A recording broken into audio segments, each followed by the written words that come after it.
Baik, perkenalkan nama saya Rina Astari. Di sini saya akan mengerjakan tugas dari mata kuliah Teologi Kontekstual 1. Saya di sini mengambil dari kitab Roma pasal 6 ayat 1 sampai 14. Sebelumnya mari kita bahas latar belakang dari kitab surat Roma. Penulis surat Roma yang ditulis oleh Paulus dalam perjalanannya yang ketiga, yaitu kira-kira pada tahun 58 sampai 59 Masehi di Kenkrea atau di Korintus. Paulus sendiri adalah seorang Yahudi dari suku Benyamin yang lahir di Tarsus dengan kewarganegaraan Romawi. Dan ia adalah seorang Farisi yang taat hukum Taurat sebelum bertobat, yang mengalami perjumpaan dengan Yesus dalam perjalanan ke Damsyik. Pendidikan agamanya sangat baik dan ia awalnya menjadi penganiaya orang Kristen. Namun setelah pertobatannya, ia menjadi rasul yang memberitakan Injil kepada bangsa-bangsa bukan Yahudi. Paulus menerima pendidikan dasar Yahudi yang sangat ketat dan kemudian melanjutkan pendidikan tinggi di Yerusalem di bawah bimbingan Rabi Gamaliel, seorang guru besar yang tersohor.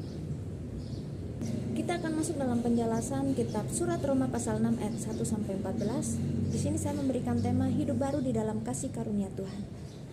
Konteks Roma pasal 6 ayat 1 sampai 14 adalah tentang implikasi kematian dan kebangkitan Kristus bagi kehidupan orang percaya. Orang percaya harus hidup baru dan tidak lagi di bawah kuasa dosa. Di sini Paulus menjawab kesalahpahaman dari kasih karunia yang menegaskan bahwa orang percaya telah mati terhadap dosa dan hidup bagi Allah melalui persatuan dengan Kristus yang dibuktikan melalui baptisan. Roma pasal 6 ayat 1 sampai 14 juga menjelaskan bahwa orang yang telah percaya kepada Kristus dan dibaptis telah mati terhadap dosa dan bangkit untuk hidup dalam kehidupan baru bersama Kristus, sehingga mereka tidak lagi dikuasai oleh dosa. Dan Paulus menekankan bahwa kasih karunia Allah bukan alasan untuk berbuat dosa, melainkan sebagai kekuatan untuk hidup benar dengan menyerahkan diri kepada Allah sebagai senjata kebenaran. Paulus juga menjelaskan bahwa kebenaran oleh iman yang membebaskan dari dosa belum sempurna karena belum mengkuduskan hidup. Umat percaya tidak hanya perlu dibenarkan atau ditebus dosanya, tetapi juga harus dikuduskan. Adapun poin-poin dalam surat Roma pasal 6 ayat 1 sampai 14, yang pertama, kematian dan kebangkitan bersama Kristus. Melalui baptisan, orang percaya dipersatukan dalam kematian dan kebangkitan Yesus.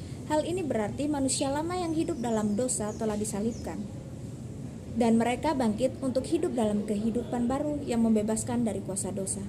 Yang kedua, mati terhadap dosa. Orang percaya secara rohani telah mati bagi dosa, dan dosa tidak lagi memiliki kuasa atas mereka, seperti halnya kematian yang membebaskan seseorang dari perbudakan. Yang ketiga, hidup bagi Allah. Karena telah bangkit bersama